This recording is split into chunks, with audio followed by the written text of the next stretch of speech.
Hello. We run a micro business involved in environmental education and training.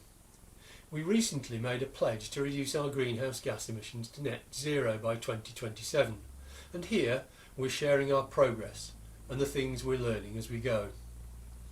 This time we're looking at the greenhouse gas emissions associated with the goods and services we buy into our business.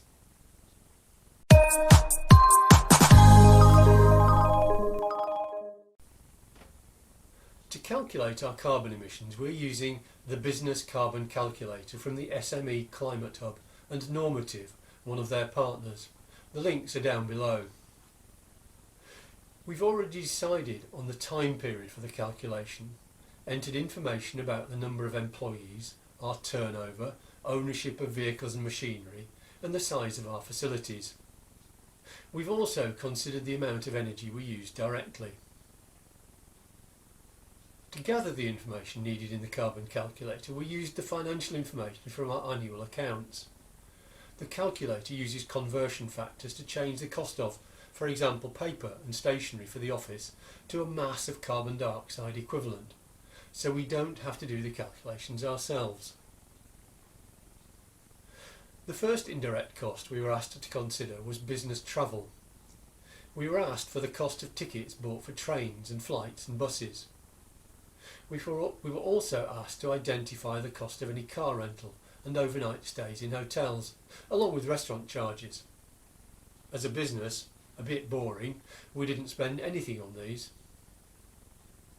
Similarly, because we're a service business, we don't have any costs associated with transport and freight. Any goods we have sent out have been small packages, which were recorded as postage in our accounts. And because we are effectively bootstrapping our business, we spent very little on new materials and capital goods. We've incurred most of our costs in services, which is probably what you'd expect from a service business.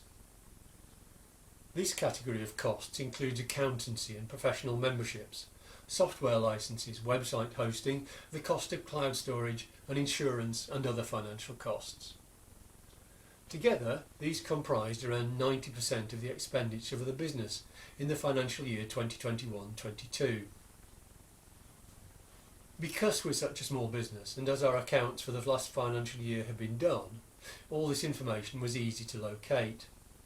For larger, more complex businesses, the information may be more difficult to find, which would mean the process would take more time and resource.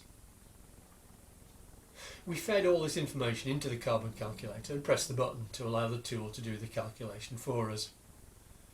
Before we reveal the outcome, we want to sense check the figures and make sure that we've recorded everything appropriately. As the provider explains at the start of the process, the more data we enter, the more accurate will be the calculation. We want to make sure our calculation is as accurate as we can make it.